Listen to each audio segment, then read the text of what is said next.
একটা মেয়ের না বিয়ে নিয়ে না জীবনে অনেক আশা আকাঙ্ক্ষা স্বপ্ন থাকে। সে তার বিয়েতে কি ধরনের শাড়ি পরবে, কি ধরনের সাজবে।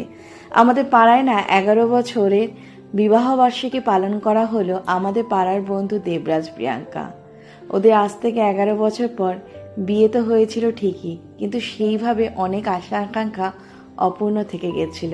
তাই আমাদের সমবেত চেষ্টা ছিল, যেমন বরযাত্রী বা কনে যাত্রী যায় তত্ত্ব হাতে নিয়ে, সেরকমভাবে ওদের 11 বছর আগের ঘটনা যাতে ফেরত দিয়ে দেওয়া।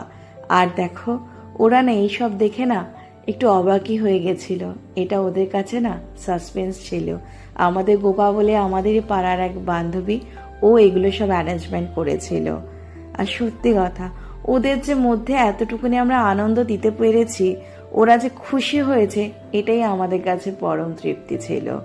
আর যে কোনো অনুষ্ঠান মানেই হচ্ছে খাওয়া দাওয়া। আমাদের বাবুলিদা পাড়ার একজন রাঁধুনি এবং প্লাস দাদা, উনি এই ড্রাই চিলি চিকেন আর কোল্ড ড্রিঙ্কস ব্যবস্থা করেছিল। দারুণ ছিল। আর তত্ত্ব যেগুলো হয়েছিল এক ঝলকে দেখিনি।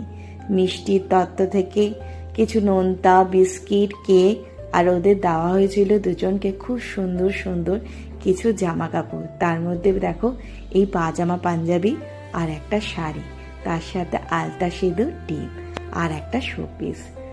আমাদের না ইচ্ছা ছিল প্রত্যেকের মধ্যে না একটা হাসি আনা, ওদেরকে না একটা আনন্দ দেওয়া। সেটা হয়তো আমরা দিতে পেরেছি, সেটা তোমরা আগেই দেখতে পেরেছো। আমরা যেন এইভাবে সবাই মিলে একসাথে থাকতে পারি।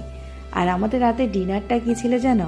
পোলাও আর ছিল পাঁঠার মাংস, যেটা কিন্তু রান্না কিন্তু দারুণ ছিল। আমরা কি চাই জানো? সবাই মিলে একসাথে থাকতে। দেবরাজ এবং প্রিয়াঙ্কা, তোরা যেন প্রত্যেক বছর এরকমভাবে ভালো থাকতে পারিস। তোদের 11 কেন, 11 থেকে 21, 31, 51, 100 বছর অবধি তোরা যেন একসাথে হাতে হাত মিলিয়ে চলতে পারিস। সত্যি কথা, দিনটা না আমাদের দারুণ কেটেছিল। এরকম যেন দিন বারবার ফিরে আসে।